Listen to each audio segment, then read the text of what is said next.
Good evening, everyone. My name is Victor Normand. I am the chair of the Harvard-Devens Jurisdiction Committee.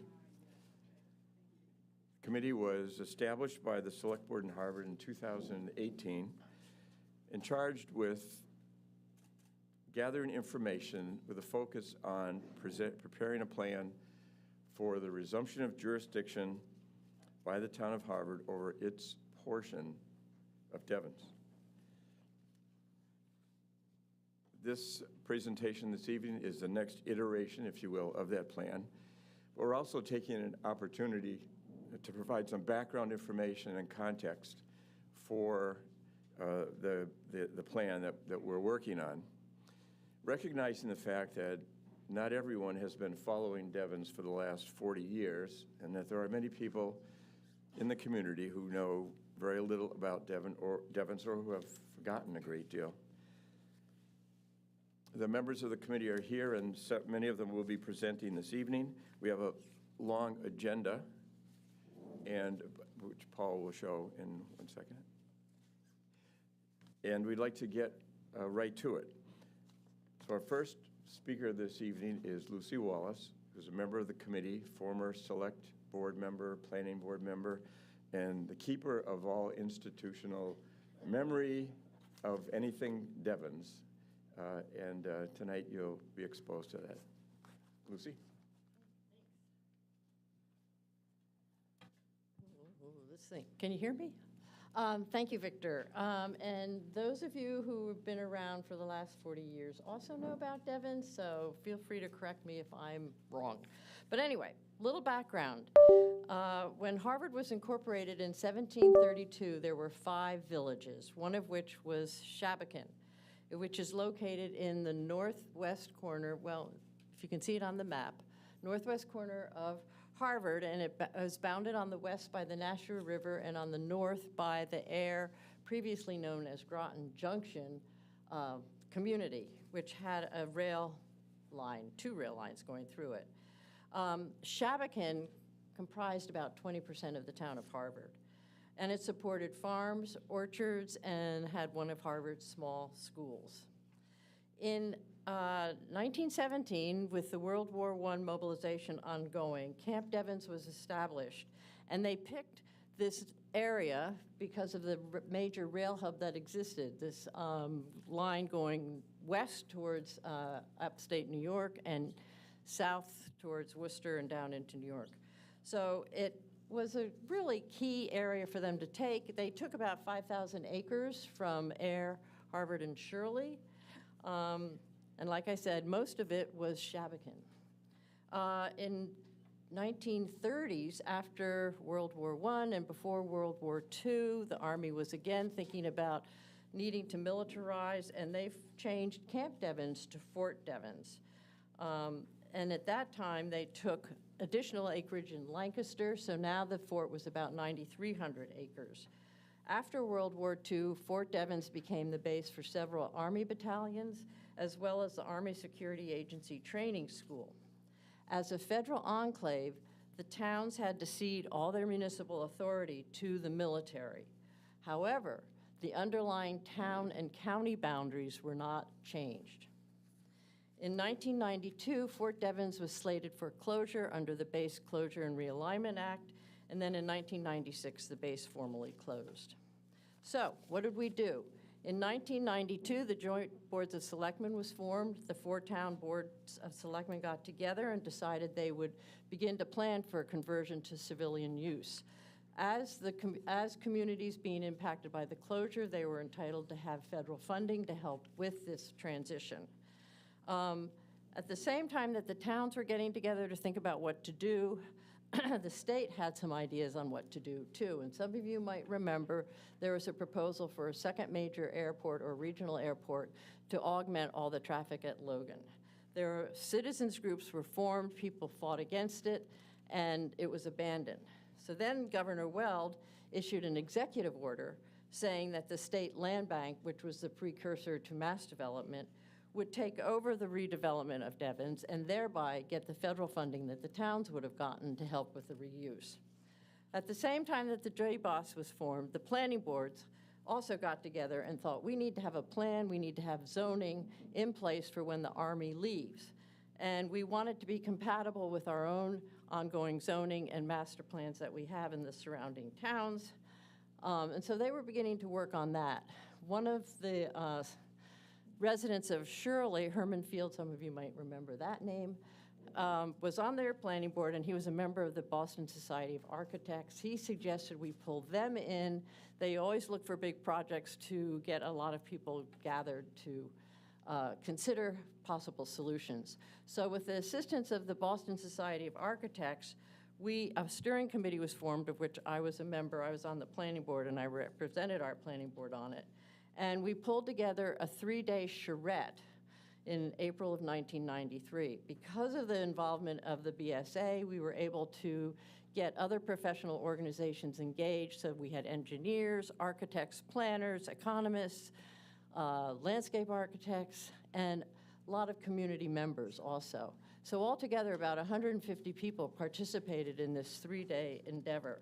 And at the end of the workshop, we had a public meeting to present what we had come up with. And I would say the plans that were presented, there were 4 different plans, had basic themes. One was to ensure the proper cleanup of the base. It was deemed a Superfund site.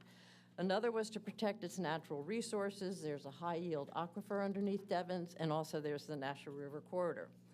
To provide for commercial and residential development that would complement the towns and the region, and begin to restore the economic activity that was going to be impacted by the closure of the base. And then to consider both the short and long-term impacts of this redevelopment. What was it going to do to us? Shortly after that, Mass Development contracted with Van Ness, Hagen, and Breslin, VHB, to lead a series of public workshops and develop their reuse plan. And some of the work was incorporated into, some of the work of the charrette was incorporated into this plan, but a lot of it was dropped, the balance that we were looking for that came out of the charrette plans, and the emphasis was really on commercial and industrial development. At the same time, legislation was advancing through the legislature, the so-called Chapter 498 that you all have heard about, to provide a framework for the implementation of the reuse plan and bylaws that were being developed at this time. It was anticipating there would be a 40-year redevelopment period, and at that time, the towns would have no jurisdiction over these lands. The state would assume that responsibility. They would become, quote, the municipality. They would levy taxes. They were initially called fees. They were changed to taxes so people could deduct them. And that was to help fund along with the funding that they were going to get. Chapter 498 had several really key provisions that were critical to the success of Devens. One was a $200 million bonding authority to pay for the redevelopment and work they would need to do on infrastructure. The requirement that any future amendments to the reuse plan and the bylaws needed to be approved at a simultaneous town meeting in the 3 towns of Air, Harvard, and Shirley. It created the Devens Redevelopment Enterprise Zone, the so-called DREZ, which established this economic opportunity area. It created the Devens Enterprise Commission, the DEC that you've heard about, that was to oversee implementation of the Devens Reuse Plan. It created a one-stop permitting process, which combined all the permitting and review done at the local level by your planning board, conservation commission, board of health, and ZBA. So all of that became one review process to expedite the permitting and the redevelopment. And then finally, and something critical to us now, it required that no later than July 1st, 2030, a study must be undertaken by Mass Development and the towns regarding Devens' permanent local government, and be submitted to the legislature for approval no later than July 1st, 2033. What Chapter 498 did not provide was for the organic structure for the creation of a community, the things that we usually have in a community: libraries, social services, recreation departments, civics groups, and schools. It was very focused on the commercial development. And so, as a result, Chapter 498 was quickly amended to allow for mass development to go out and issue contracts for education, which is how they provide services now. In November of 1994, the reuse plan was submitted to the towns of Ayer, Harvard, and Shirley. The town meetings approved it at a simultaneous town meeting. And when they approved the reuse plan and bylaws, that also meant we were endorsing Chapter 498 as the interim governance. In 1996, as I said, Harvard-Devens was formally decommissioned. The Army did, however, keep most of the land in Lancaster, which is an artillery area, and then so it just became the North and Main posts. And they also held out some land for reserves. They held out land for the Mass National Guard and some federal things like the Bureau of Prisons, the Shriver Job Corps School, and of course, we had the expansion of the wildlife refuge along the Nashua River. So approximately 4,400 acres in Ayer, Harvard, and Shirley became incorporated in the DRES. The state purchased the land from the military, and the state owned the land. So, and you can see sort of the split of the acreage. So in the last 3+ decades, mass development and the DEC have done a remarkable job of reforming this area as a planned community. There's a diversity, a large diversity of commercial uses. There's housing, there are recreational opportunities, and they've been trying to protect critical areas. Most of the commercial industrial land and the residential land has been sold by mass development to private entities. So it's in private ownership. It's not owned by the state. They have finished most of the cleanup. Certainly the Superfund stuff is cleaned up. They have some small areas that they're still working on. And I think most of the critical resources have been protected. For instance, the expansion of the refuge along the river.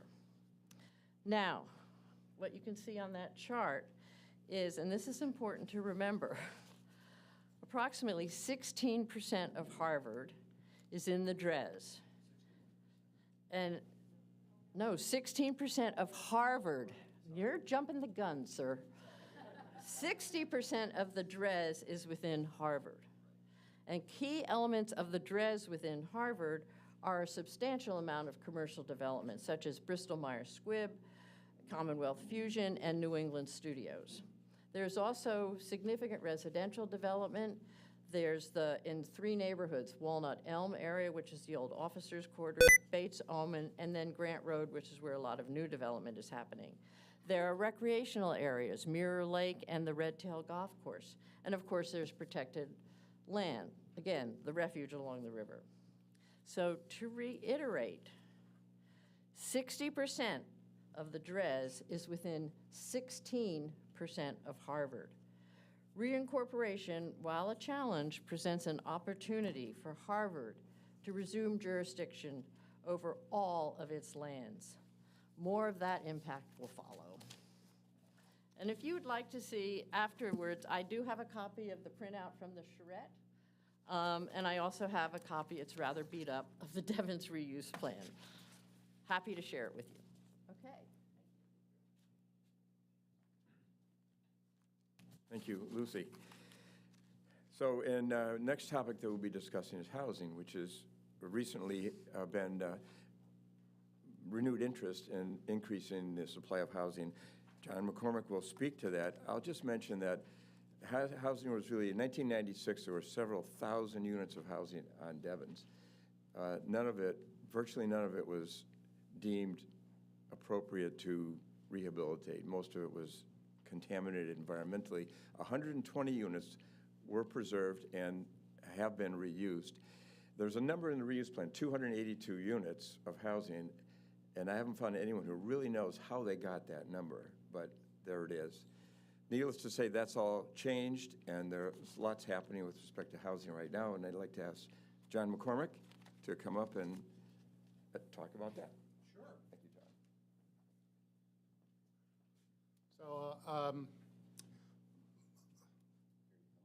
what's that? That's advance your slides, forward, backward, and you have a laser pointer here. Okay. So, This is a blow up a little bit of the other map that you saw, showing the division between Harvard, Air, and Shirley. And as you can see, most of the residential area, which is the gold-colored area, lies within the boundaries of Harvard. The pink area is what's called the Innovation Technology Center, and we'll talk a little bit more about that later, because that is a subject of some interest, because that was not zoned residential. That was zoned for commercial and municipal uses.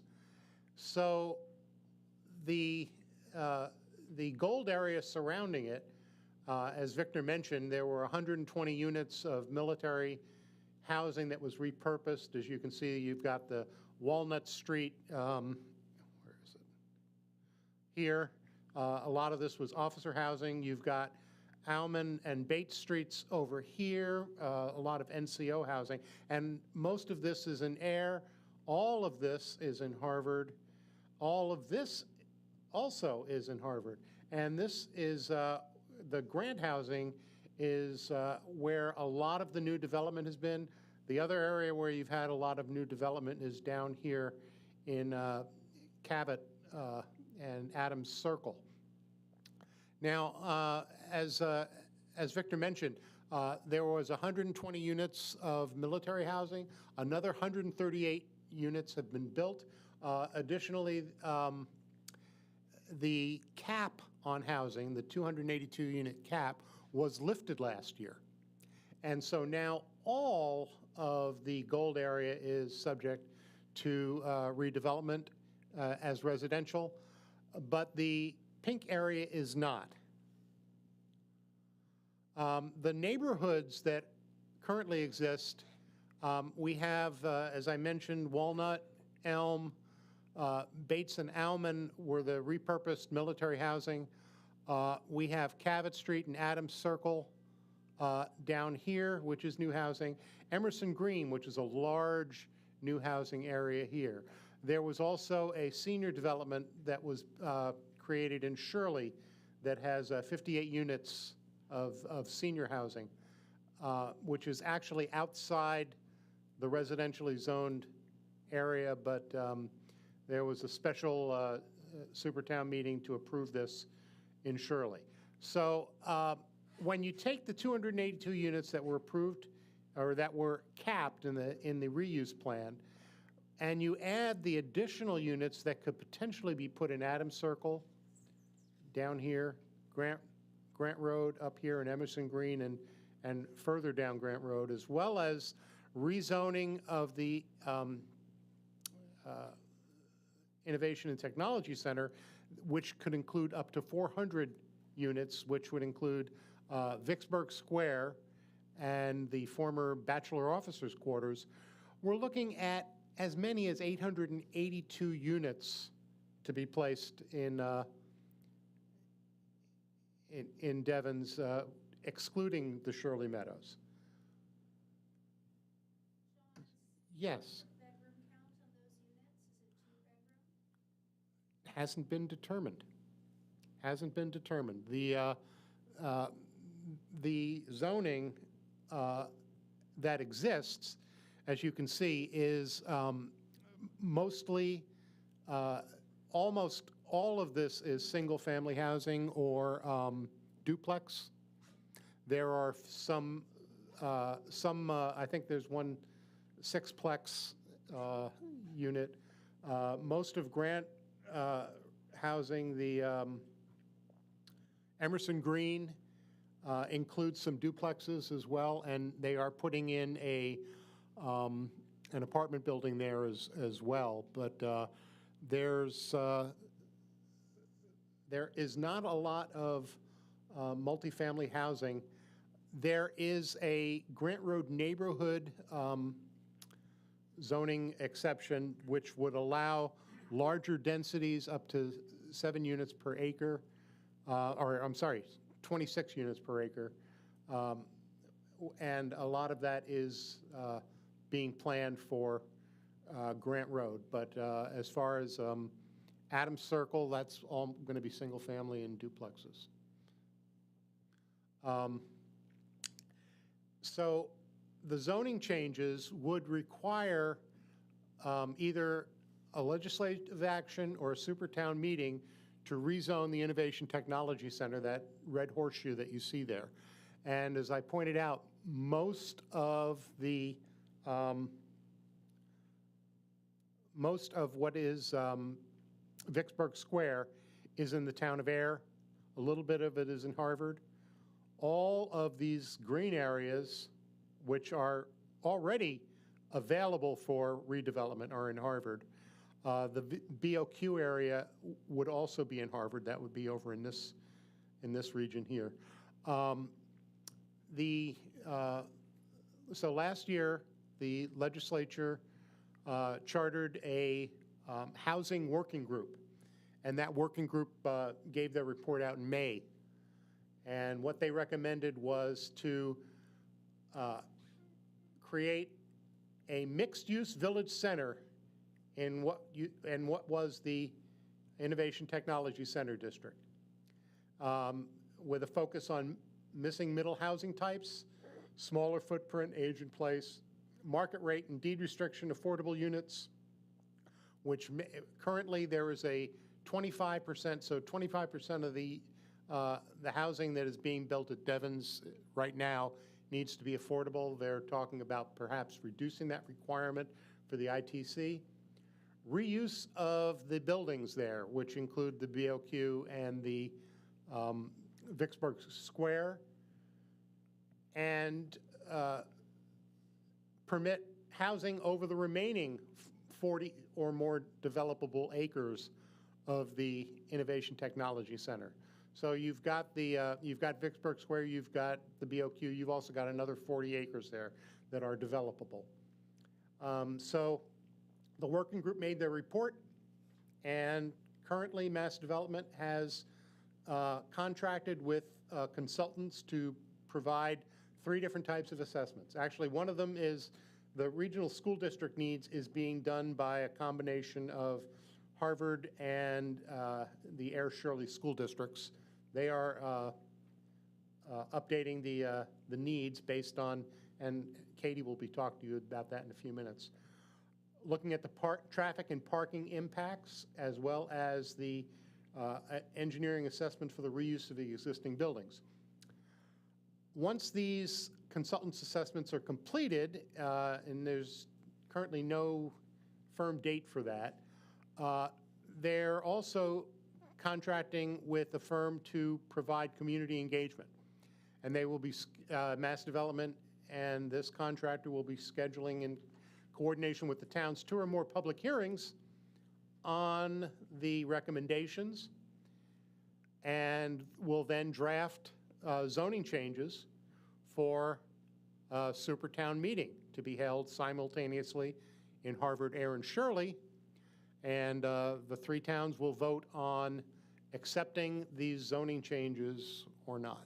So that is the path we are looking at. And it has to be unanimous, yes.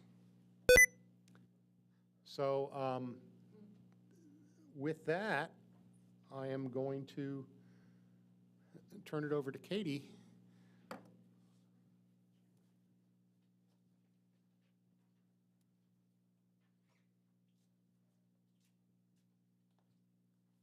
Hi, good evening. I'm Katie Covino, and I'm part of the school committee, and I'll be sharing some thoughts about from the Harvard-Devens Commission about education. So, as the slideshow says, the population of Devens doesn't have its own school at the moment. Starting in 2006, K-8 students were educated in Shirley, and high schoolers were educated in Harvard. Since 2012, all students have been educated here in Harvard. There's a contract in place, and the contract renews every year with a 2-year warning, I guess, or requirement before it would be terminated. And any students who are enrolled in Harvard will be able to finish their education regardless of when that contract is ended or changed. There are two forms of support that Mass Development offers to us. The first is the $20,000 a year for capital expenditures, and then there is a fee per pupil for educating the students, and that right now is about $26,000. Going to share both where we are and some projections. Can I do the next slide? Yes, please. Thank you. So this is where we are right now, and this has been updated very recently. I had meetings with Susan Mary and had meetings with Dr. Dwight in addition to the meetings that we had with the commission to make sure that the numbers are as up-to-date as possible, particularly with the current numbers that we're discussing. So right now, there are 96 students who are coming from Devens who are being educated in Harvard, and we are very happy to have them, and we enjoy having them in our classes and in our community. The projected numbers, the first projection for the 2033-2034 school year is the total right there, 114. If you add to that the additional 264 units, and these are the units that have known or issued RFPs. So these are the units that are in the works. The 114, as I said, is the natural expansion of the cohort model, which I'll discuss in a second. If we add the known or issued RFPs, we add an additional 118 students, which brings us up to about 1325. Do you want to go to the next slide, please? Thank you. So with these that are already planned, that would increase us by 118. And that would bring us close to, but not quite at, the district's high water mark of 1338, which we had in 2006. So any additional housing, which you just heard reviewed, would also increase the number of students. So if we had 400 additional units, that could increase enrollment by between 150 and 250 students. So all this to say, and I'll talk about how we got to these numbers in just a second, but all this to say that it is foreseeable that we might exceed the capacity of the district, and it is a suggestion that we consider parcels of land in Harvard or in Devens for an additional school. And I'll talk about how we got those numbers in just a second. So we used, well, Susan Mary did the math on this one. My degree is not in math. English professor here, guilty as charged. So what we did was we used the cohort survival method to get these numbers, and it looks at recorded births to determine the growth or decline. Also, it includes student data and publicly available information in the form of, in this case, proposed housing units. But this is an art, a science, and a little bit of magic. So there are things that we don't anticipate and can't control that would potentially change or affect these numbers. Some of them include, obviously, new housing, sales of existing housing, mortgage rates, the economy, birth rates. Lots of things could change these numbers. And I think when we were visiting before, we were saying that the 150 to 250, like that is, it's just kind of hard to know. We can't know the future, right? The other point that I wanted to mention is that headcount is one thing, but student needs and student services is another thing. So we can't say with any great certainty the number of students that we'll have, but we can speak maybe to the needs that those students would have. And we know in the past 9 years, we've gone from 17% of students to 25% of students with special needs. So these students require more resources and more space. So even if our numbers, even if our math isn't perfect, we know that we will have more students, and we project that those students will have more needs. That is the education portion of the program. I will hand it off. Are you our MC? All right. Any questions for Kate?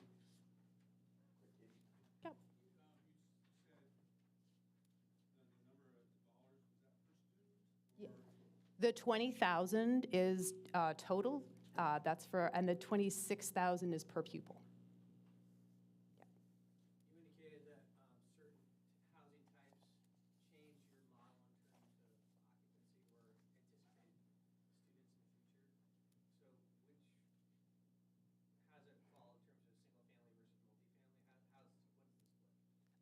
I don't have hard numbers on that, but I mean, the more children you have, the higher the number is going to be, but I don't know for certain what the housing is going to be, and we could get our housing expert back up here. No, I'm saying, but not knowing what the housing is, you indicated that the housing type will affect the estimate. So which housing types bring more students and which housing types bring fewer students? Well, I think if you have a senior housing, for example, I wouldn't imagine that they would have as many students. I don't really know. I mean, the more students, the more families that you have, the more families with young children, the higher capacity of those particular housing units, it stands to reason the more children could be in those units. Yeah. I know that mass development provides bus transportation for the students who come from Devens. Do you know how much time those students spend on the bus? I don't know exactly, but we were just discussing that at the school committee meeting last night.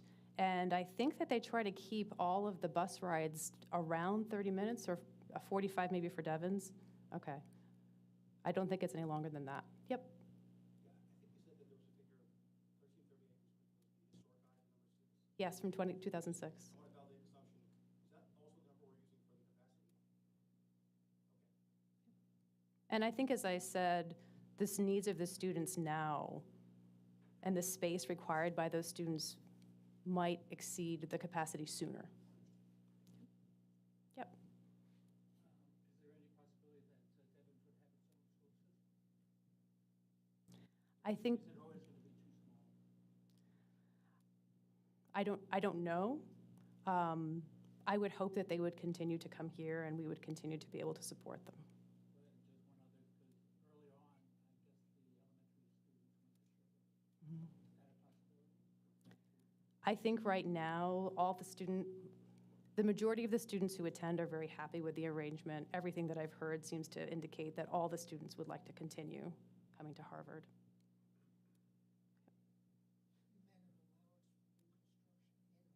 No, that's a great point. So like the housing that's going up across from the Duncan, that would impact the numbers as well. Yep.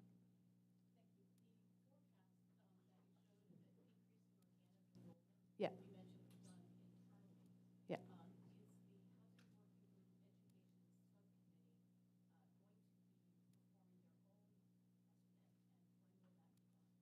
I think that was something that you referred to earlier in your presentation. I'm not part of that working group, and I don't know their timeline.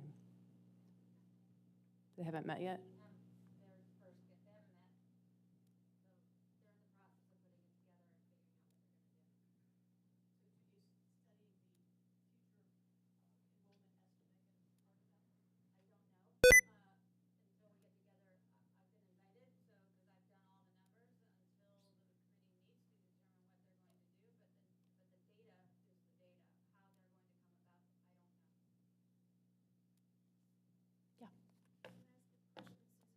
Please do, yeah.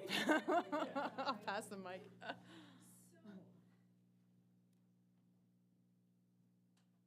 I'm really glad that there are people who are good at like being on the school committee and being on the select board, right? Because, and I thank you for that. I wonder as you're trying to figure out what the possible enrollment would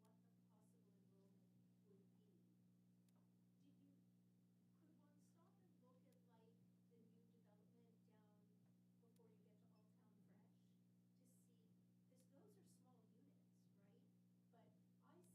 this feeling in my stomach that with Harvard's school system reputation, even a two-bedroom apartment's gonna have two school-age kids in it. So like, how do we really have faith in what the estimate's gonna be? Because I'm afraid the number's gonna be much higher.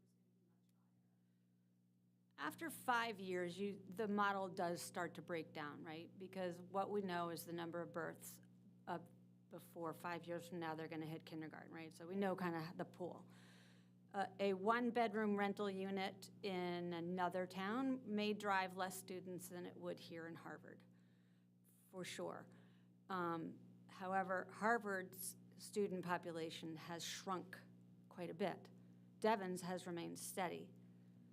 There are so many variables how we go about this thing to actually get a number. That's why it's running between 150 to 250, which is even a little bit like throwing a dart at it, to be honest. And then if you read the historical studies on housing, you could get a number of 0.68 per unit on average, right? But that doesn't take into account the current economic factors. And then the new study just came out, said, no, more housing doesn't really create more students. So it is as Katie said, magic. It's a crystal ball kind of thing. We're just trying to go by the numbers. The more you go outside of 5 years, the less realistic that number is going to be. But more housing is being built. More students will come from that. How many, we don't know exactly, but that's the bottom line that Katie's suggesting is we should plan for another school somewhere, somehow.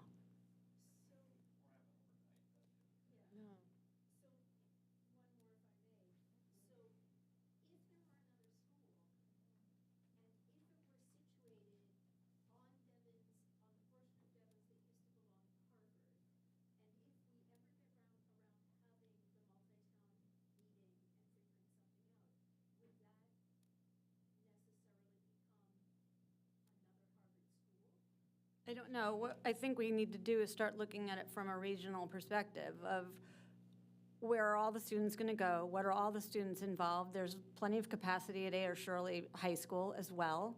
There's not a lot of capacity at the HES new elementary school, but what's going to work for the residents of both towns, all towns, et cetera? It's definitely a gargantuan question with a lot of moving parts, but what's going to serve the people who live here? Yeah, you're welcome. Just one other question for me, from the budget perspective. We were looking at this originally, like mass development is still contributing here. When we're talking about like if we take over that land, is that still in the, is mass development still committed to like funding, or are we looking at like we have to like wean ourselves off of mass development money? So I'm going to leave that up to Victor, who's doing the financial analysis to that in just a little bit, a couple slides away from that. No. It's definitely a great question. There are definitely resources financially available to make it work for the Harvard Public Schools to function with the level of quality that they have, with tax dollars coming in from the Devens overall, if that's the direction that we go. If we don't, I don't know how it all works, but that's a ways off. Okay.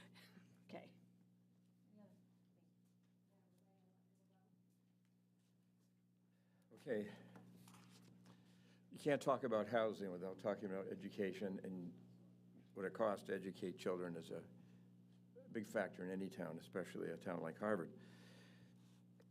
I will say this in terms of establishing a school district at Harvard. When I worked at Mass Development, we did try to do that. We made a run to establish its own separate district, and we never got past the Department of Education. The state, they just said the problem in Massachusetts at the time was there are too many school districts, and we're not about to create another one. Now that's thinking 20 years ago, so don't know if it's still valid today. But anyway, moving on with our presentation, I'm just going to speak on a couple of topics that, just to refresh memories on what they're all about. One is voting, and that is Mass Development was given the authority to act as the interim government at Devens and to provide or contract for all municipal services except for the town clerk. That function remained with the underlying towns. The town, so anyone who registers to vote, they're registering to vote in Harvard, in Ayer, and they vote on local, state, and federal elections. They attend town meeting and participate in town meeting and vote for at regular local elections and overrides. And Devens residents who live in Harvard, the Harvard section of Devens, can run for political office. They're legally residents of the underlying towns. And you can determine that anyone who owns a property, a home at Devens, has a deed. And in the deed, it will either say Harvard Worcester County, or Air, Middlesex County, and that determines it. So that's what's the dynamics of that. I went to the town clerk and looked at the last town meeting we had, the special town meeting, and of the 400 attendees, I've only saw 3 Devens addresses on that list, so there's not a lot of participation. And actually, there's only a couple of hundred homes presently on Devens. But as you've seen, that number could change. And the voting dynamics is interesting. And so from one perspective, on the Harvard side, there's an issue, but equally as important, or more important, is on the Devens side, that they don't really participate. They don't have town meetings. They don't have votes on budgets and so on. In the early days, the select boards in Air, Harvard, and Shirley recognized that folks who live on Devens ought to have some form of representation and created the Devens Committee. And it's an active committee, and they are advisory, but nonetheless, they do represent Devens residents. Chapter 498 mandates that there be an educational advisory committee, and that is, they actively, they meet and actively provide input to the Harvard School District. Next slide, Paul.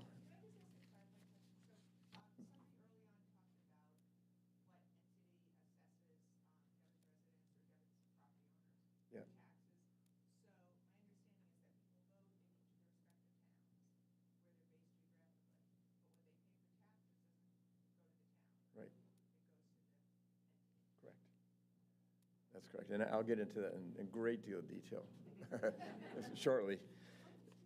And I also have to mention, we talked about mass development and their role. There also is the Devens Enterprise Commission, which is enormously responsible for the commercial and industrial development at Devens.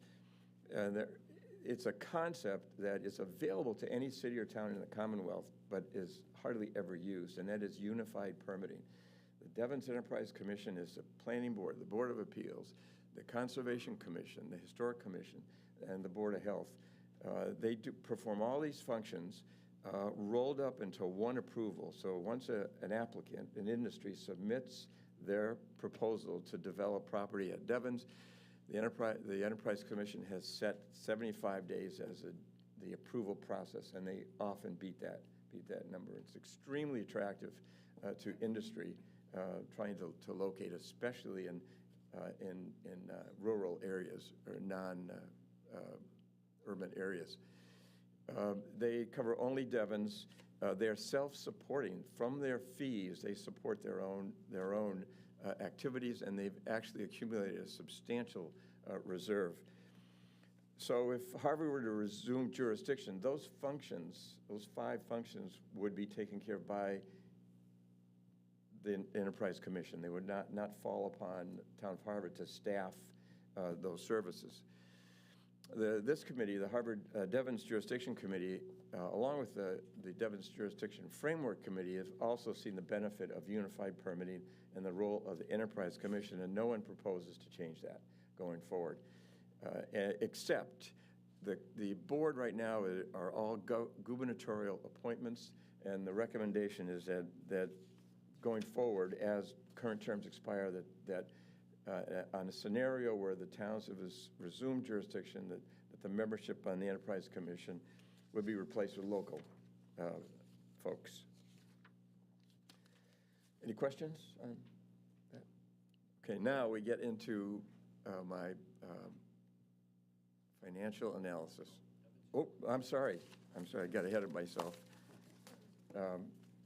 Paul Green will talk about utilities, which is another enterprise function at Devens that has a great deal of support from that. Yeah, I have 45 slides. I hope you're all wide awake.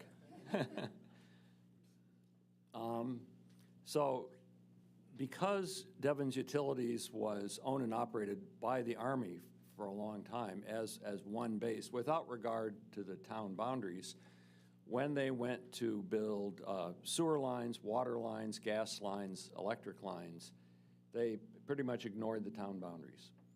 And so as we have been charged by Harvard to look at what it would mean to resume jurisdiction, one of the things we realized immediately was there was really no way to unwind that unitary set of utilities there. It just would not make economic sense. And so kind of regardless of the local governance of Devens going forward, I think our feeling on the Harvard-Devens Jurisdiction Committee is there will always be a Devens Utilities of some sort. Right now, they provide electricity and natural gas only to Devens by law, basically. These two utilities in the state are regulated. They have monopolies, as you probably know. But Devens Utilities also provides freshwater and wastewater processing. And going forward, our committee proposes to add stormwater. Normally, when you develop property, especially as a business, you're required to keep your stormwater on the property.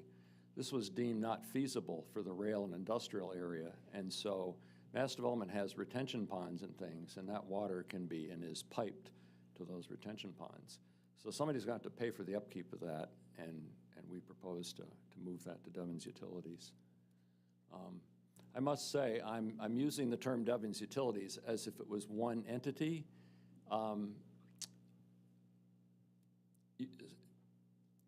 That doesn't have to be the case in the state. You could have one company handling the gas, one handling the electric, things like this. And so going forward, due to regulatory constraints, what we call Devens Utilities might actually be a collection of separate utilities, but our proposal is nonetheless to be governed by one board. So interestingly enough, as you probably know if you've been reading the Harvard Press, Harvard has had its own water system since World War II or so. We now have found PFAS. They had PFAS at Devens at tremendous cost. They've built some processing plants for that. The people that came before us were wise in one set of areas with Devens, which is they put in a provision that Harvard could ask Devens for water. We could buy water from Devens. And so that work is, I don't think it's online yet, but it's getting close. The pipes are in, the pumping station is, last I knew, is still being debugged. But pretty soon, Harvard's longtime wells will be backup, and Devens will be the primary. So they also provide freshwater and wastewater services to a number of other entities, including the MCI Shirley, for example, right now, and the town of Air. I'm not going to get into that. It's kind of details. The management today is a small number of employees who basically contract out all the hard work. So over time, it's been either Littleton Electric or Wellesley Electric being the contractor for electric, and so on, so that they don't have to have their own labor force. It's kind of too small, really, to have much of a labor force for that. So financially, I would say it's a big, well-run business. I have some numbers in a second. We'll talk about that.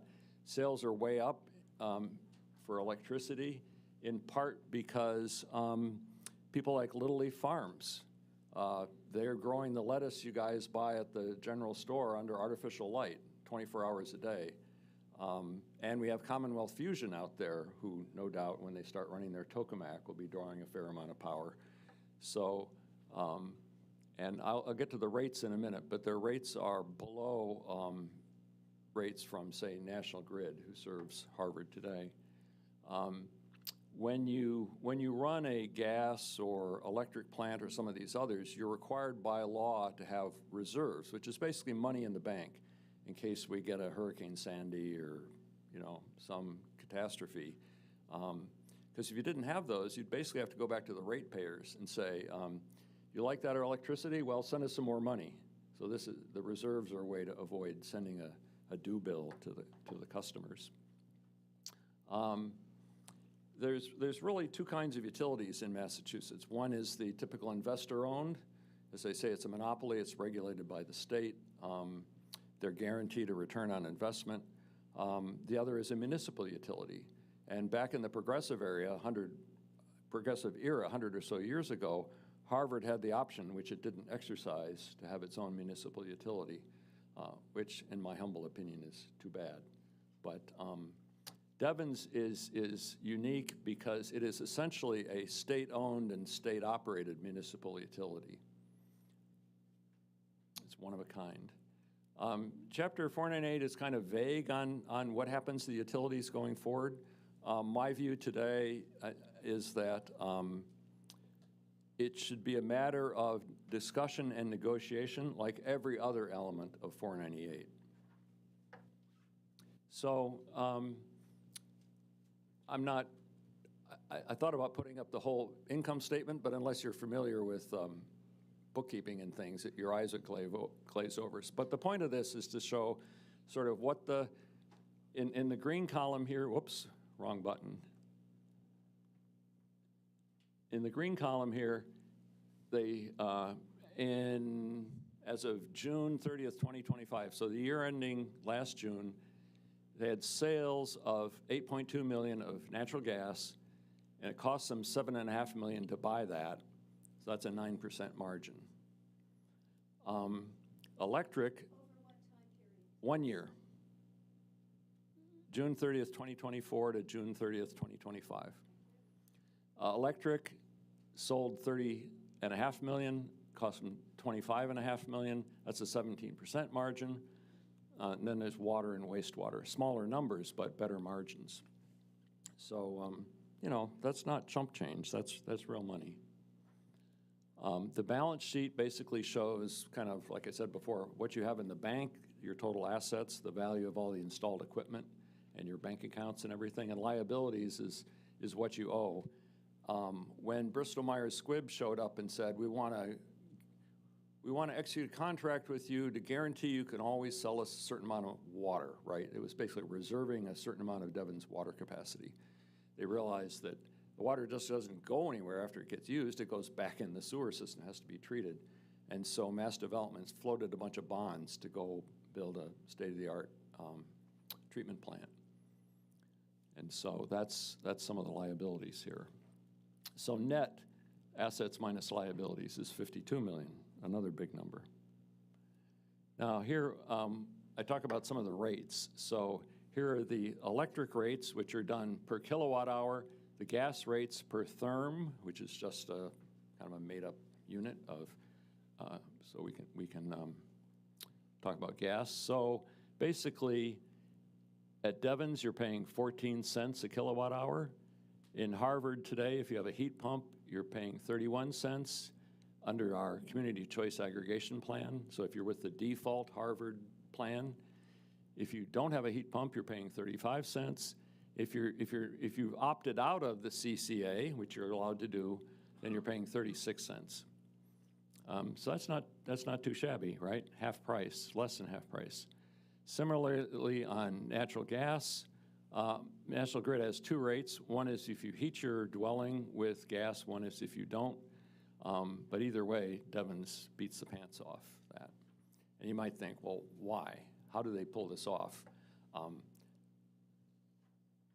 You know, I don't really know exactly, except they buy the same stuff on the open market that National Grid does, right? It's not like there's a hidden natural gas supplier or a hidden electric supplier.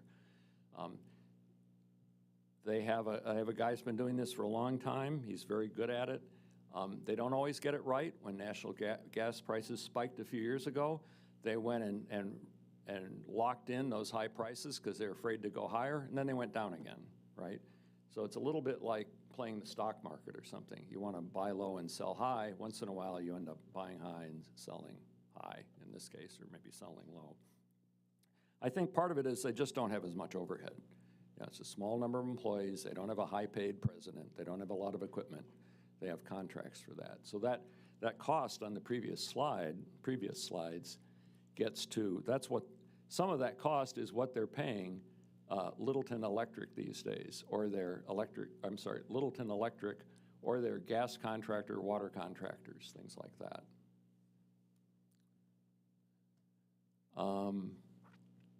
So that's it, Victor.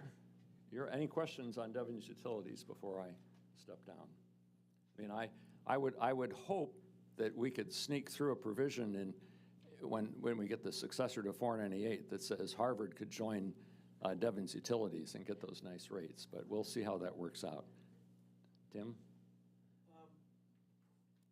There's been a lot of speculation over the many years about what to do with the golden goose, as some people have called it, because you have shown that it does generate a significant amount of income.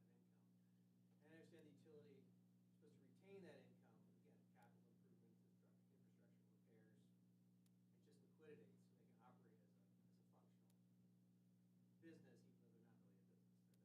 They're that municipal utility. And as you said, it's not one overarching utility. There's all these little utilities, little munis, individually contracted out to the third party. And separately regulated typically, too. Right. I mean, they all subject to state regulation, but they're operated with mass development being the overseer.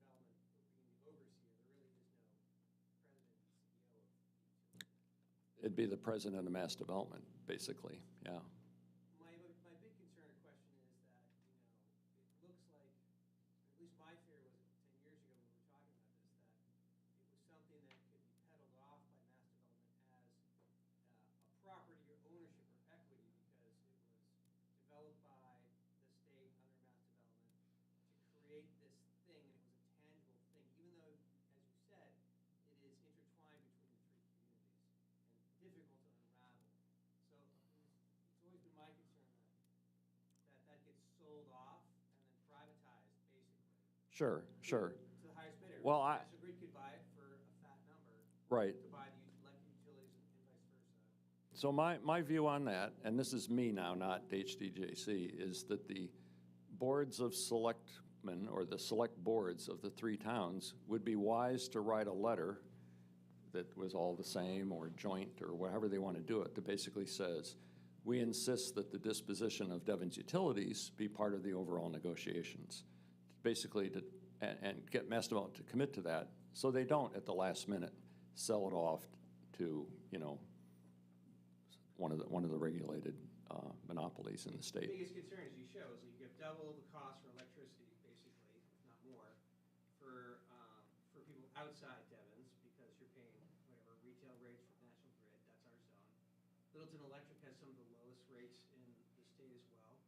They're their own muni, as you know. So, I mean, it would be advantageous for us, and I know I've talked to Victor about it and other folks about what happens if Harvard were to say, forget it, National Grid, we want to be part of the Devens muni. That's a separate negotiation.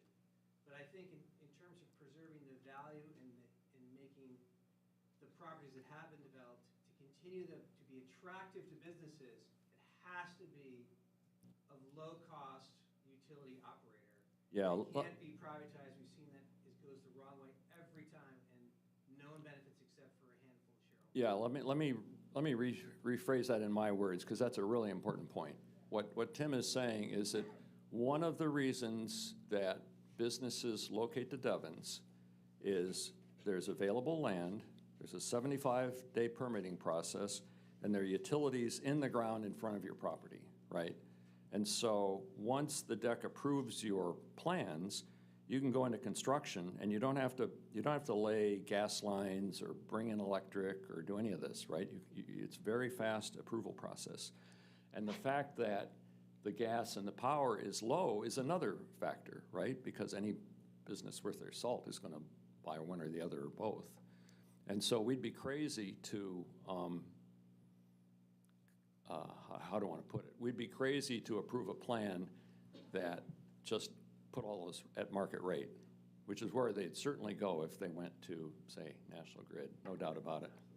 There was another question here. I'm from Devon, so I have a question about water. Someone mentioned that there's been a great deal of cost put into the system for the PFAS filtration system, but I'm wondering, where does that cost come through in the rates, or is it buried somewhere else? I just got a response from Jim Moore about that, but I haven't fully read it. Mass Development has the ability to support this with its revenue stream, and they have the ability to sell bonds and things. So yes, they could charge the ratepayers, but they have They have a couple other pockets too. So I don't literally know the answer to that. But that'd be a good question for the next time, the monthly meeting with Mass Development out at Devens. Libby? Paul, I'm fairly sure that it was the Army that built the water treatment plant. So it was, Because of the PFAS? so there's several things happening, right? There's treatment in air and treatment in Devens. But I've been going to the Restoration Advisory Board meetings, so, Okay. former Fort Devens. And I'm fairly sure that it was the Army who was required to build that.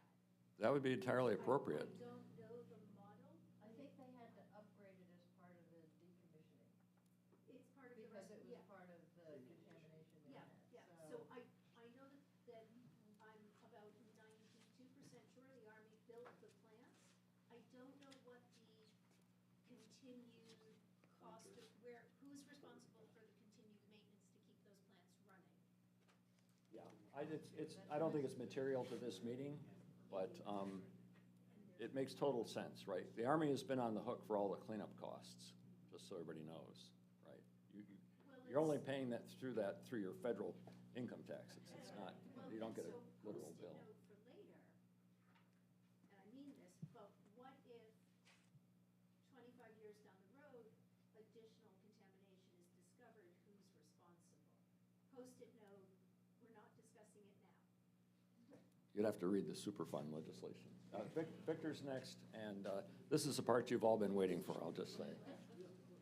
So Libby, I do know that with respect to Devens being a Superfund site, that the Army is on the hook for any contamination forever. And that basically, as I understand, any contamination below the ground belongs to the Army. Anything above the ground may or may not belong to the Army. So, okay, the financial analysis, and this is leading up to a question that was asked at our last public meeting by Devens residents as well as Harvard, is what's going to happen to my tax rate? If Harvard takes over Devens, am I going to see an increase in my tax rate, and is there a benefit? And I was asked this question recently at the all boards meeting. Someone asked, what is it? Is there a benefit to resuming jurisdiction over Harvard? And I'm going to try, it's an inexact science, but I think I boiled it down to some pretty reliable estimations, and you'll all be the judge of that as we progress through this. But I have to start off by defining what Devens is.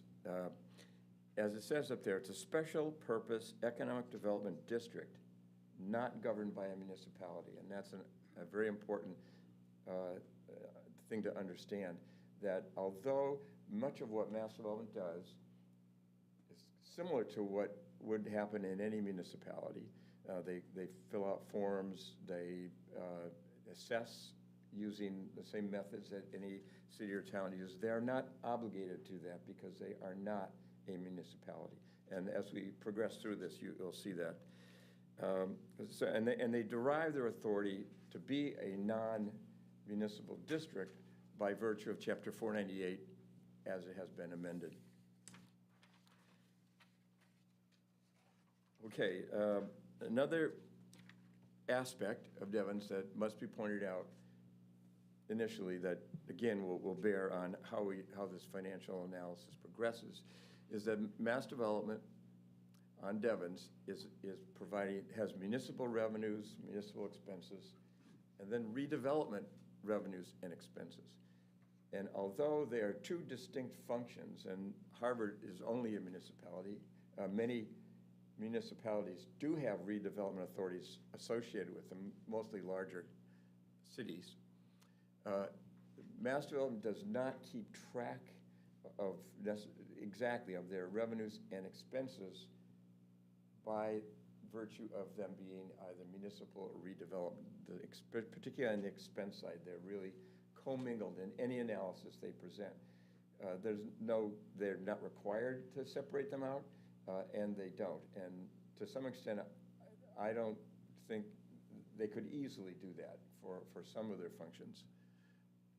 This analysis just relates obviously to the municipal side. So just a big picture, 8 million square feet of development, and as Lucy pointed out, 82% of that development is in the historic boundaries of the town of Harvard.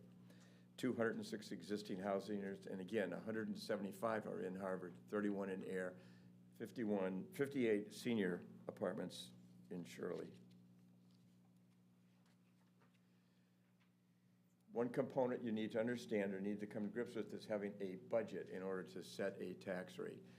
The source documents that I've used for the town of Harvard are the general fund categories as listed in the fiscal 26 budget report for the town of Harvard.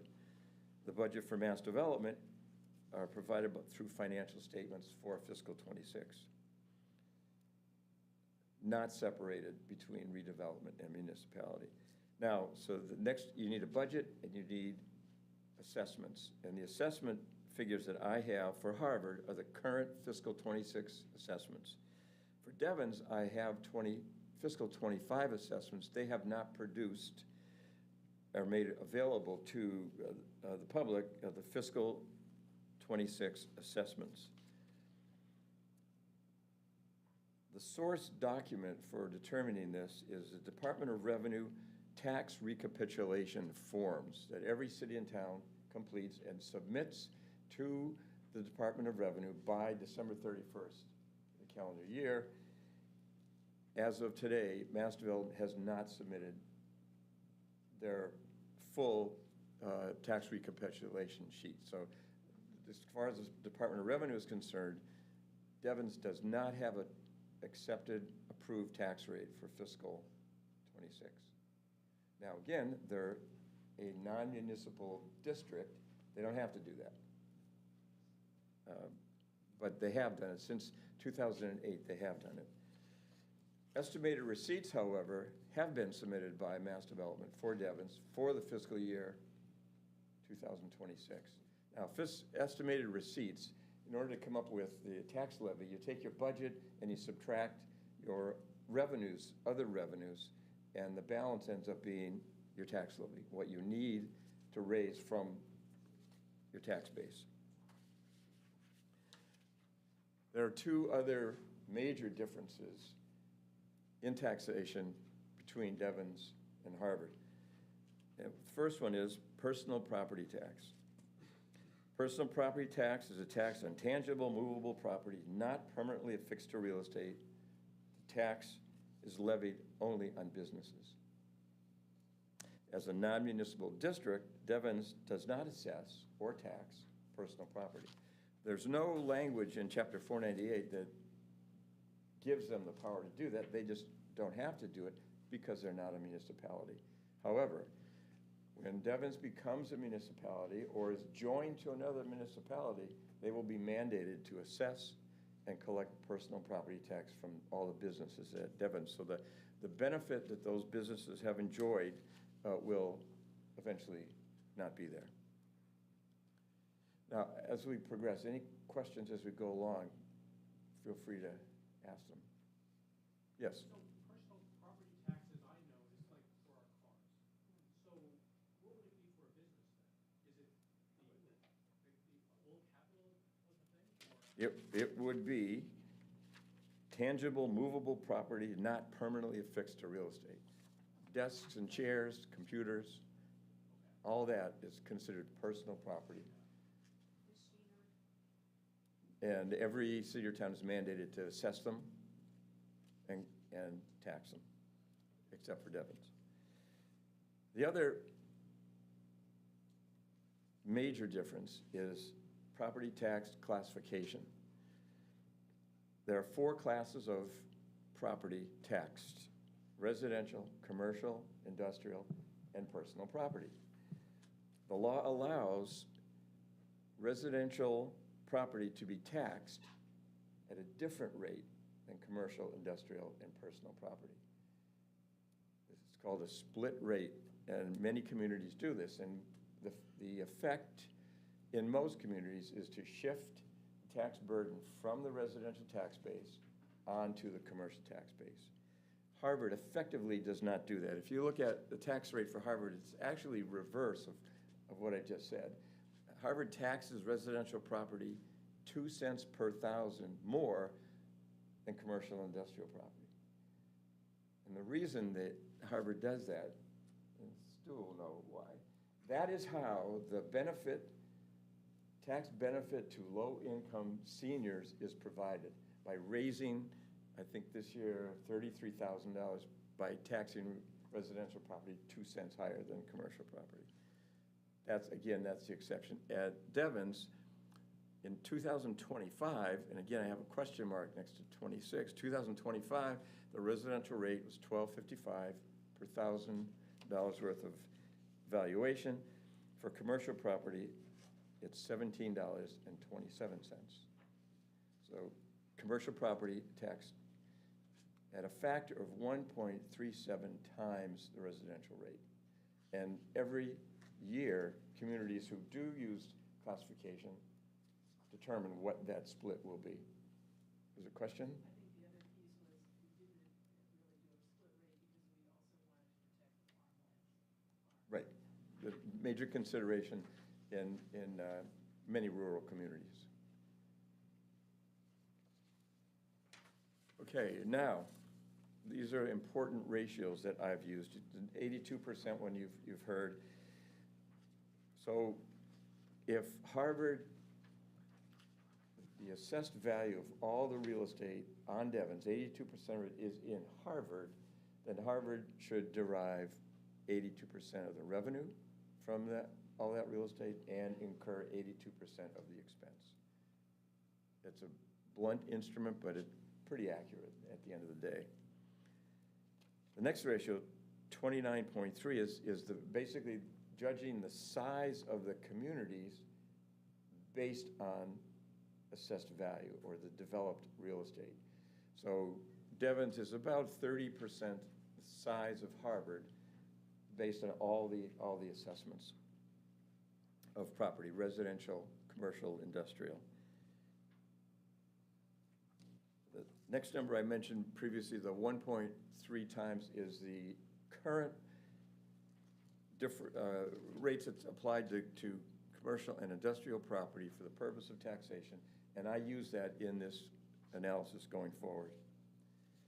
And then the final ratio, 5.1%, is since Devens doesn't have a personal property tax, but will have a personal property tax, in order to come up with a value for that, what I've done is I've looked at 7 communities in the area who have a split tax rate, and I've compared their personal property tax rate to their industrial commercial tax assessed value, and it is approximately 5%. So you would expect going forward that when Devens does assess and tax personal property, it will be about 5% of the assessment of commercial and industrial. Okay, now budget. So you have line items and budgets here.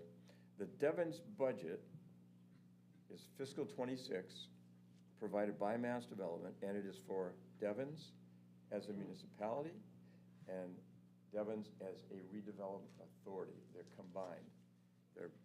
They blend all their costs. Some of those costs are clearly municipal. Fire, recreation, education, police. So what I've done is I've taken the Devens number, I haven't altered it at all, and just applied the 82% factor to it. For others, I have gone a little deeper into the line items. For instance, professional administrative operations on the Devens budget, $8.7 million. What I've done is I've looked at that budget, and there are line items in there. For instance, fiscal 25, they had $400,000 for legal expense. Now, the Town of Harvard current budget is $40,000 for legal expense. So clearly, those legal costs are connected to the redevelopment effort, to land sales and so on. There's also funds in there for engineering, $750,000 for engineering costs. There's $500,000 for asset management, their costs for marketing, and so on. So I've stripped out those costs because they're clearly related to the redevelopment function, which ends at some point when the redevelopment project terminates. The revenue and the expense associated with it goes away as well. So by applying, and so what I've done is I stripped away, for the first line item, I stripped away the obvious, what I regard as the obvious redevelopment budget items. The 30% factor, so if Harvard is about 30%, if Devens is about 30% of all assessed value at Harvard, then I applied that percentage to the budget item. And I think it's conservative, because if you look at it this way, at Devens you might find a building that's worth $10 million. And so you have to ask, well, what is the level of public service required for that building? Right away, emergency services, and that's about it. But $10 million, that could be 15 or 20 houses on Devens. So what is the level of public service required to service 15 or 20 houses? Considerably higher than that commercial. So I think this 30% factor, given the fact that 95% of the assessed value on Devens is commercial and industrial, I think the 30% is a reasonable number. So when you apply those percentages to the Devens budget, you come up with a Harvard-Devens budget, municipal budget for the Harvard portion of Devens at about $15 million. Now that's attaching Devens to an existing municipality. That $15 million would not be the budget if Devens were a freestanding community. That number would be considerably higher than that.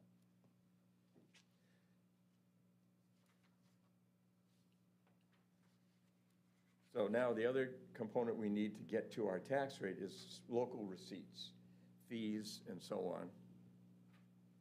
What I've done is, obviously for Harvard, I've used the number that was submitted to the Department of Revenue. For Devens, Mass Development has prepared that portion of the tax recapitulation sheet and had it certified by the Department of Revenue for all of the estimated revenues and local receipts.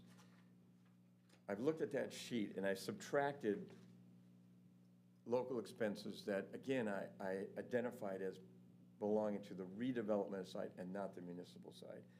Other charges for services, rentals, and rentals is a good example of the revenue that's connected to redevelopment that wouldn't be part of the municipality. Once Mass Development sells a building, rental income ceases. And so Mass Development, right now, Mass Development has, I believe all the buildings that they own are on the market for sale. And when they're sold, that revenue goes to support the Devens project and the income stream ceases. I have not taken investment income, nor have I taken miscellaneous non-recurring, and the operational phrase there is non-recurring. So it's not going to recur. I'm not going to use it on the municipal side. So I've taken the balance of that number, multiplied it by 82%, and I come up with $8,434,000 as local revenues. Okay, now the math. So you have three sets of numbers here. Harvard is on top. Those three sets, the amount to be raised, $42,800,000.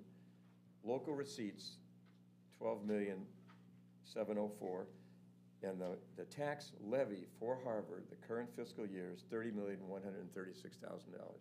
The current tax rate in Harvard is based on that tax levy.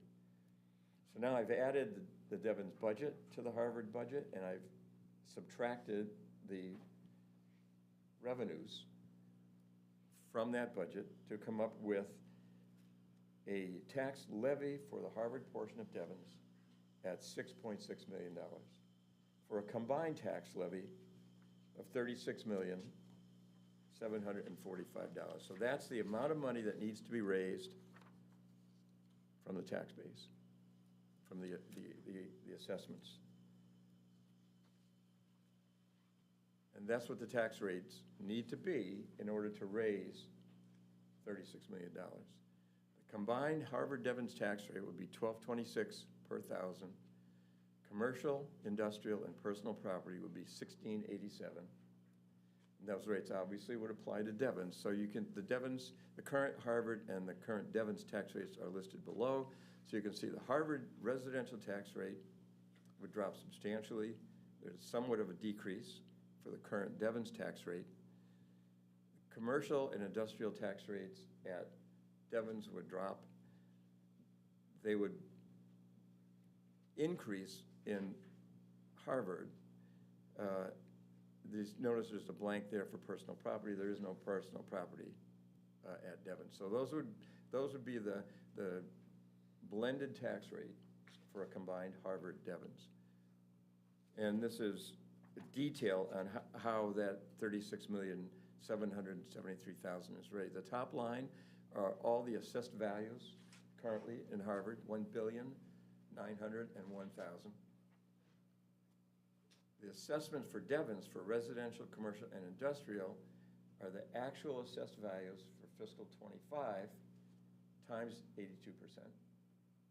And then the $38,754,000 is 5% of $82,602,000. For a total assessed value for the Harvard portion of Devens of $798 million. For a combined assessment of $2,699,767,039. When you apply the tax rates, it's on the previous page, and you multiply the total assessment by the tax rate for each classification, you get these numbers, which summed to $36,777,000. So that is the tax levy. Question over here.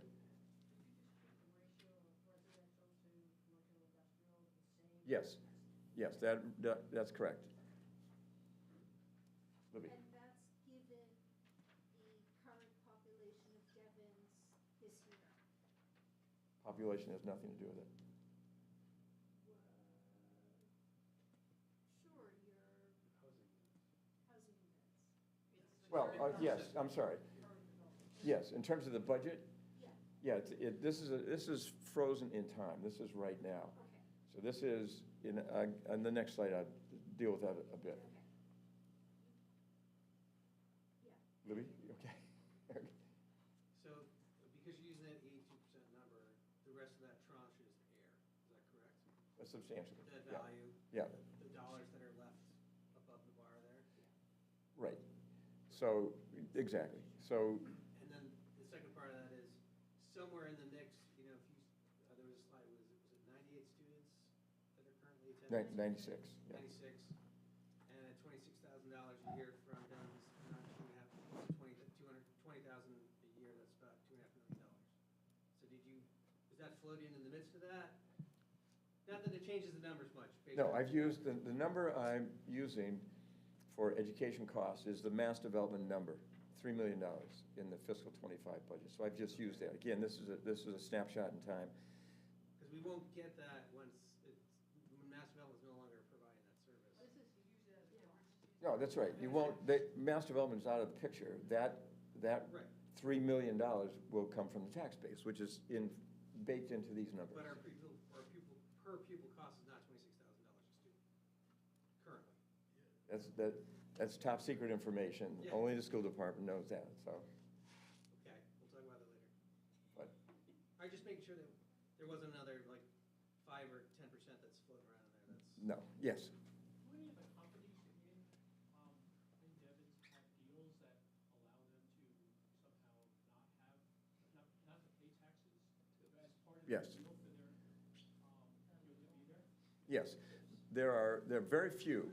Most of the big tax increment financing deals, Bristol Myers, I think they only have maybe 2 or 3 years left to go on their tax deal. But the assessment is the adjusted assessment. So the assessment takes that into consideration. So by the time 2033 hits, all that should have gone away. Okay, by the time we were to take. You would think so. And in fact, I think mass development, any of the tax increment financing deals they've entered into are all set to expire before 2033. Any questions? Okay, so we've starting to get into, well, there's more housing and what goes on. So there's some factors to consider looking forward in terms of, on the revenue side, there's new growth. When the legislature lifted and eliminated the cap on housing, they also eliminated the cap on commercial and industrial development. The Devens Enterprise Commission came before the Select Board in Harvard at one point looking to raise the commercial industrial cap and represented to the Select Board that another 4 million square feet of development could occur on Devens before it's built out. There isn't any more land. You've maxed out on environmental considerations. Most of that additional development is going to occur when existing companies on Devens expand.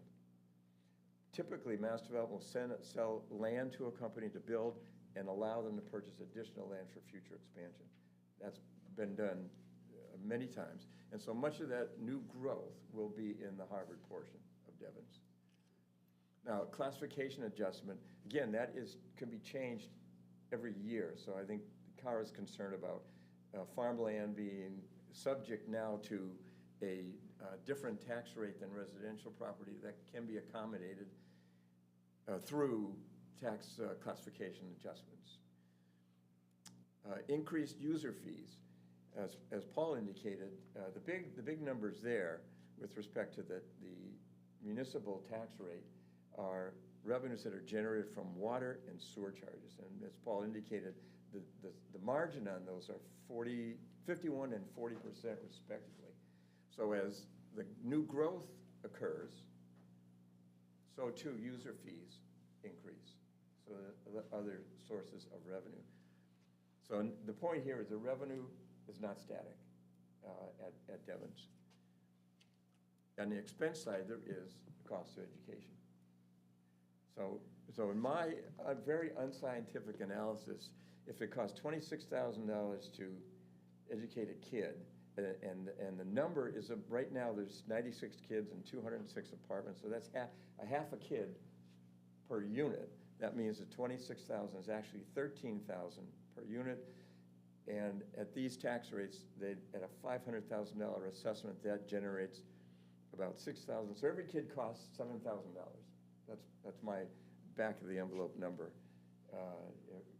If they build 100 houses, that means the budget will go up by $700,000. But again, that is a very rough approximation. But it's what happens when you only have a limited amount of information. You're free to do some crazy things. But anyway, questions? Yes. There's talk about buying land for a prospective additional school at Devens. Is there also talk of an outpost of the police or the fire, the way they are in?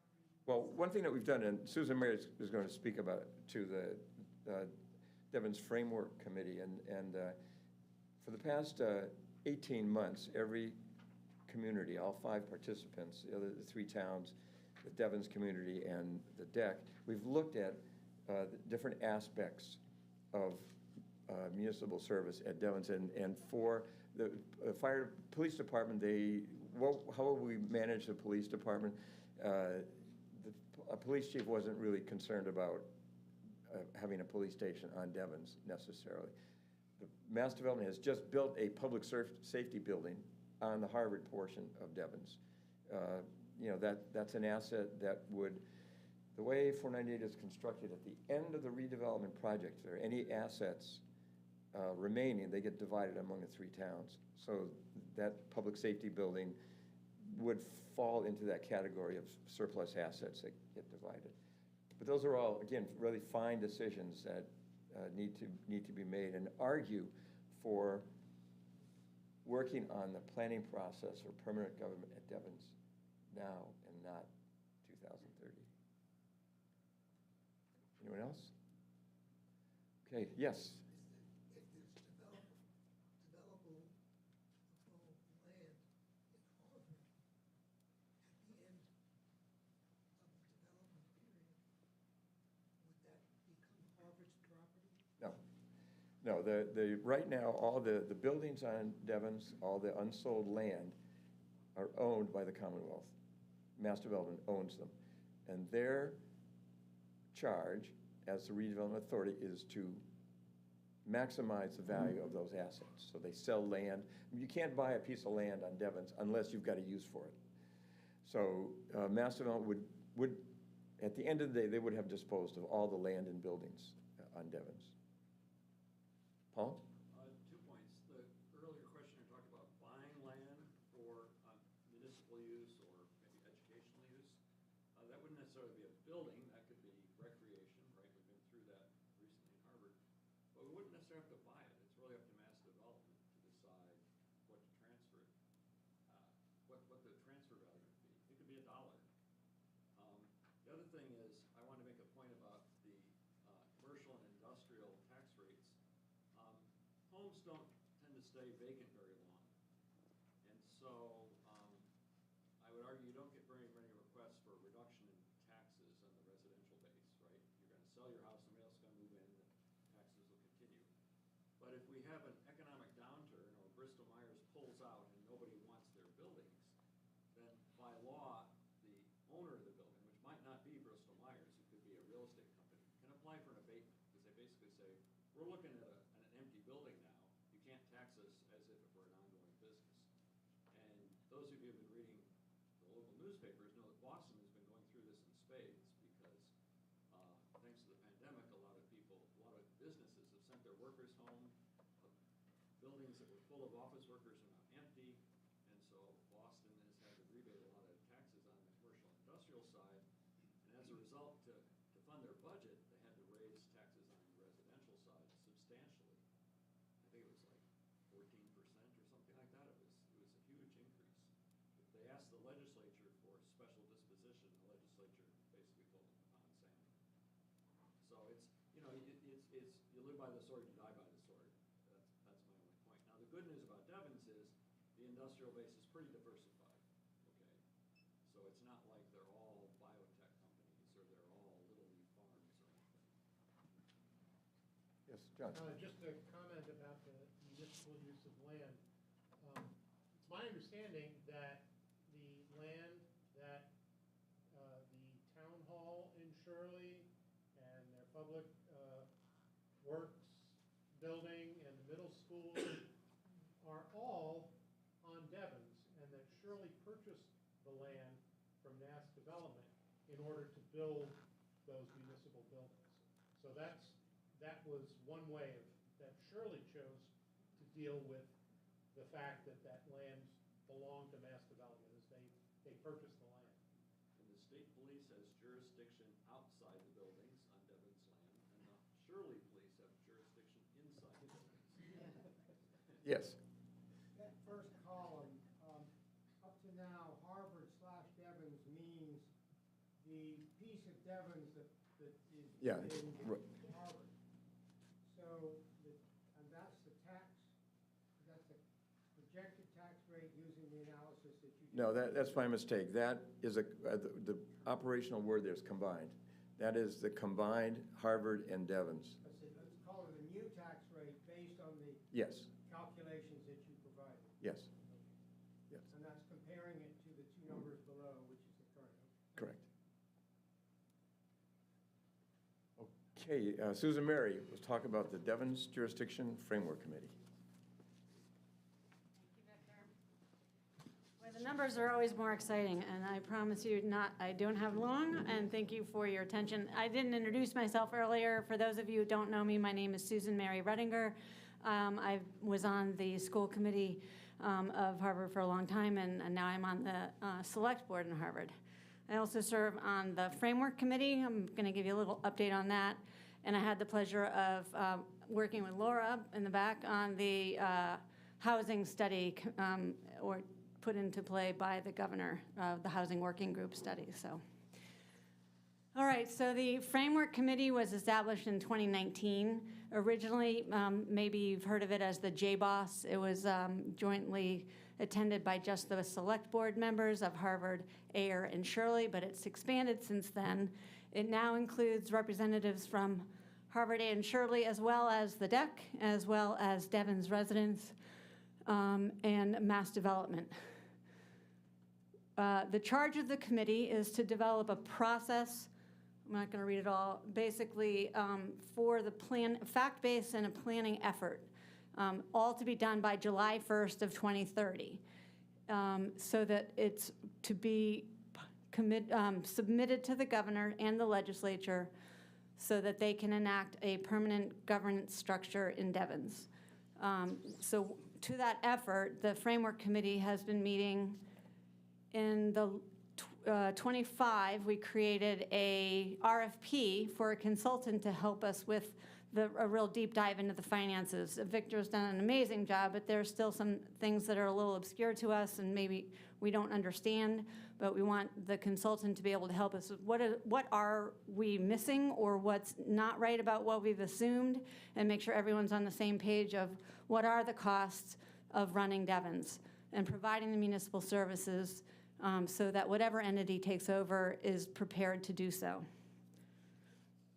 You can go the next, yeah. So the Framework Committee is, as I said, of those stakeholders.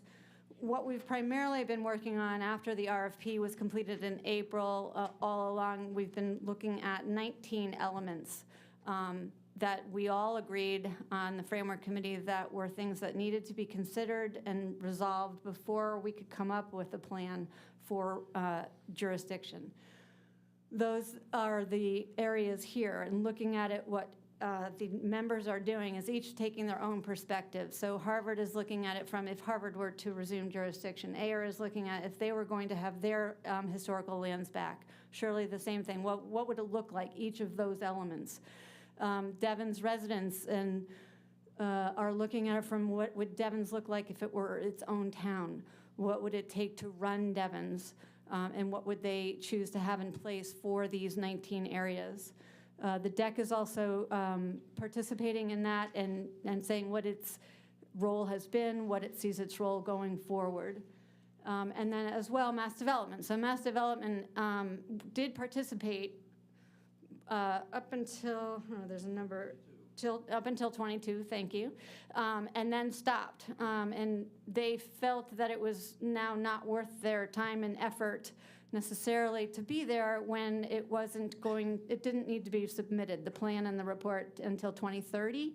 So they said, we're going to go do our work, we're going to develop it, and then we'll come back and get involved right before we need to do that.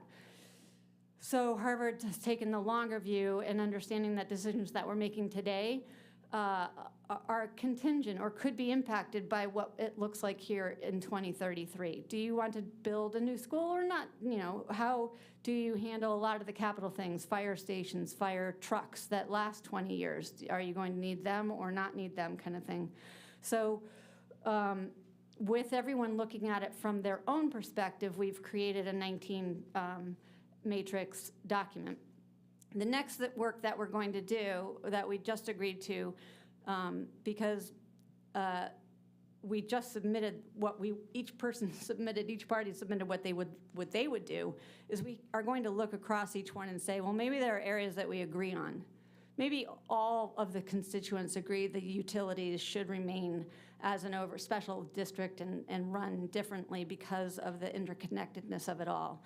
Maybe they all agree on some of the police services or the fire department or any of that. And then where do we not agree? Where is the real sticking points?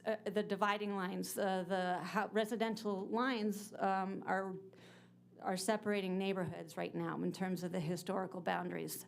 One is in Harvard, one's in AIR. We're even separating across county lines. So that's clearly going to be an area that's going to need some real compromise or negotiations there. So taking those 19 matrix elements and starting to find where's the hooking point and where do we already agree are the next steps. Next slide. Great. So we're also, we were happy to have Mass Development at our last meeting. They did come, the Housing Working Group had those 4 bullet items, and they have been working on housing. And so Mass Development representatives came and gave us an update on the 2 RFPs that have gone out for housing in Adams Circle and on Grant Road. So we were happy to learn about that. They will come back to us again. The Framework Committee is now only meeting quarterly.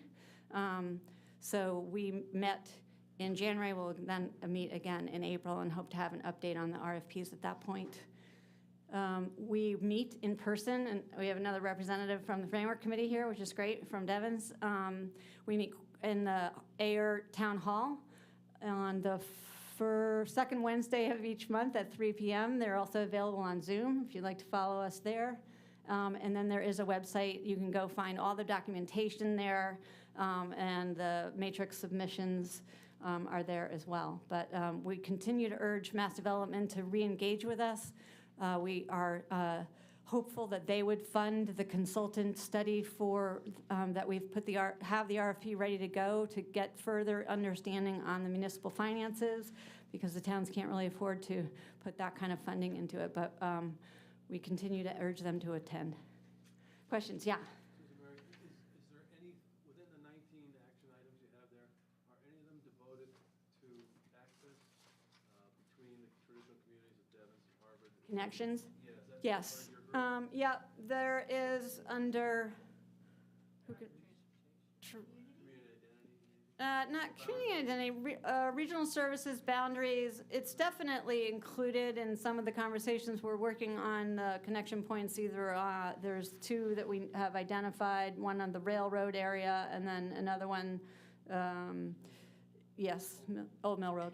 So yes, Libby. What about sort of governance or representation? Because Ayer's in Middlesex and Harvard's in Worcester, and so, like, who's representing whom? And, I mean, you have voting, but is that a little bit broader than just the word voting? It would be your right. I don't know that it, I'm not quite sure I understand your question. It would, you can vote, I don't know where people vote for they vote in Harvard if they live in Harvard. Who would be representing, do the entities of Ayer, Harvard, Shirley, Devens, but mostly Devens, have a say in who they want to represent them at the state level?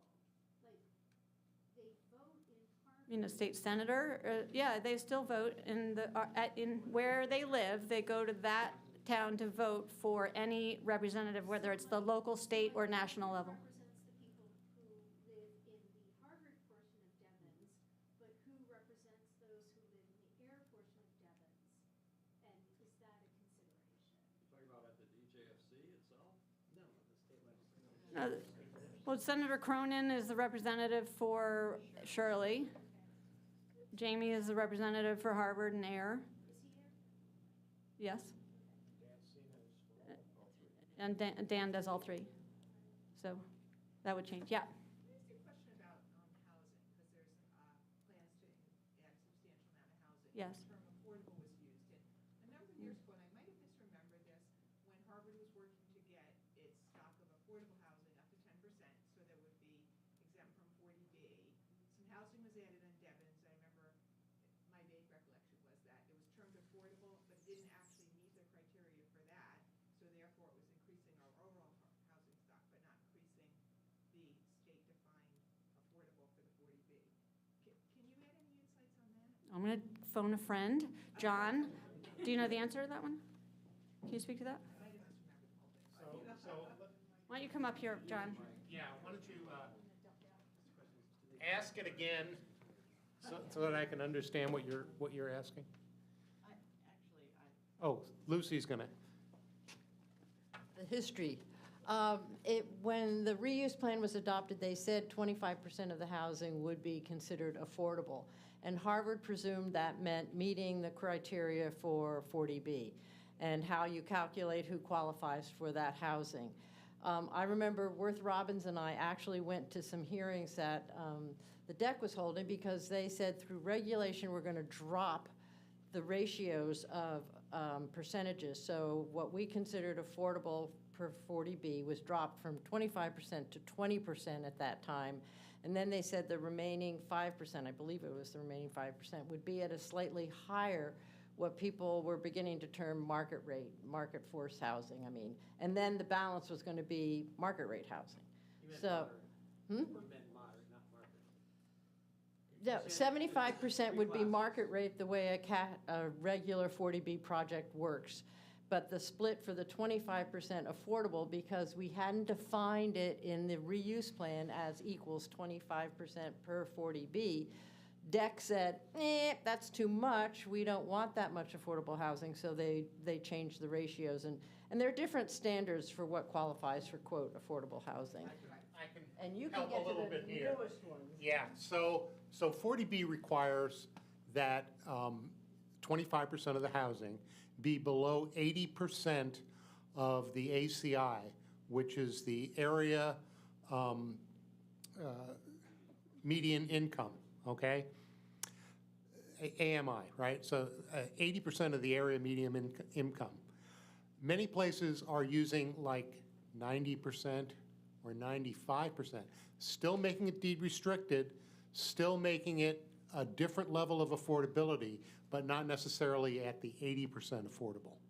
So I think that's what you're talking about, is they raised the threshold from the 80% to something a little bit higher. It's still deed restricted, still at a less than market rate, but not at 80%. It's on the DEC website, devensec.com. You can look it up. I think it's 120% of AMI, actually, and I think it's 15 to 10%. But anyway, you can look it up. I was curious more in terms of how it impacted whether Harvard was hitting 10% of its housing stock, so that would be subject Do the affordable units at Devens count towards our inventory? Yes, That's the yes. question. Those that are below 80%. That's correct. Yes. So if they're not below 80%, no. And that would carry forward to all the new housing that's being proposed. Finally, to sum up, Kara Midar, Chair of the Select Board in Harvard. Question, Victor? Oh, I'm sorry. Doesn't Chapter 498 clearly spell out that mass development needs to pay for the consultant for the towns to figure out jurisdiction? Am I wrong about that? No, I'm not sure it's spelled out in 490, but Mass Development has said they will pay for the consultants, starting in 2030. Okay, I thought it said they have to do it before then, because we do. Unfortunately. All right. Nice try. Oh, no, I'll try to follow the cardinal rule of be bright, be brief, and be seated. But in trying to close out this evening, I want to thank all of you for coming out here this evening and for, I think, watching online. Oh, I thought that my good friend Victor did, but I'm Kara McGuire-Manar. I'm the chair of the Harvard Select Board. Thank you, Paul. You know, coming out here this evening, we've learned a lot about Harvard-Devens and a potential vision for its collective future. In 2018, Harvard voted to charge the Select Board with instituting a process for developing a plan to resume jurisdiction of its historic lands on Devens. And through our committees, we've been doing so. Tonight, we have an opportunity to reflect not on where we've been, but on where we're going together and how we get there. We're at a crossroads, because after 32 years of redevelopment on Devens, we are down to the wire on planning for its future governance. Mass development is keeping us in suspense about how this will be resolved. How we approach the next few years to 2033 will shape the future of our community for generations to come. Throughout the presentation, you've heard a lot about Harvard's analysis of the promise of resuming jurisdiction with its historic lands on Devens, but I'd like to respectfully ask Devens residents to join in that conversation with us. Devens and Harvard share much more than what may seem to some as a distant past. We are inextricably linked through our common history, but more than anything, today, we share the same values of community through our children attending school and playing sports together, the friendships we have formed, the places we work, and through our commitment to open space, sensible growth, and affordable housing. There are those who have sought to foster an us versus them mentality between Harvard and Devens, but those old tropes must be rejected so we can face the truly big challenges that lie ahead. Many have looked at disposition through the lens of fiscal impact alone, but it has to be more than that. It has to be about forming a shared community that values the quality of life for all its residents. It has to be about what brings us together, not what divides us.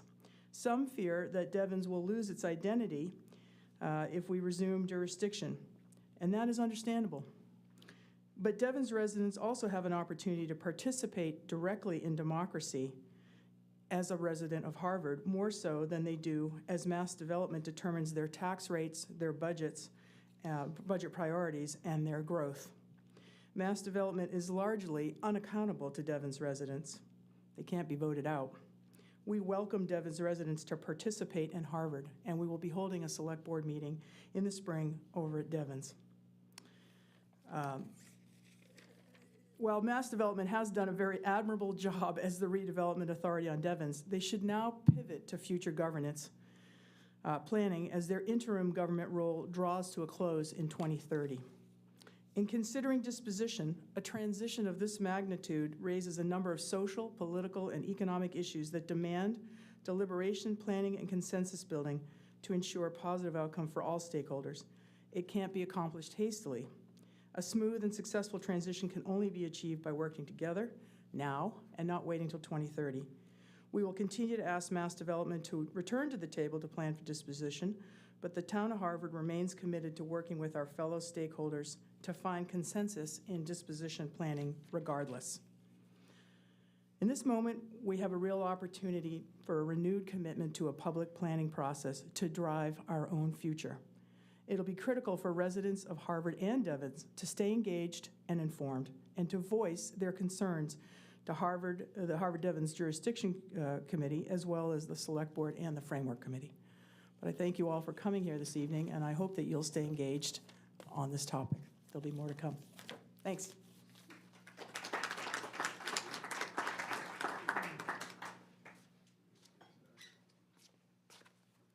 And that's our program. Any last-minute questions? Thank you for an excellent meeting. Okay. Thank you all for coming. We appreciate it. Yes. When you guys say fire, you should say fire ambulance. I know that the ambulance service has recently gone under the umbrella of the fire department in Harvard, but that's sort of emergency response. It's different. Well, however it's expressed in the budget is what's used. If it's there, I'm sure. In the matrix, that everybody. Oh, yes, for sure. What was it? The matrix Okay. That every community had to answer. Motion to adjourn. Is there a second?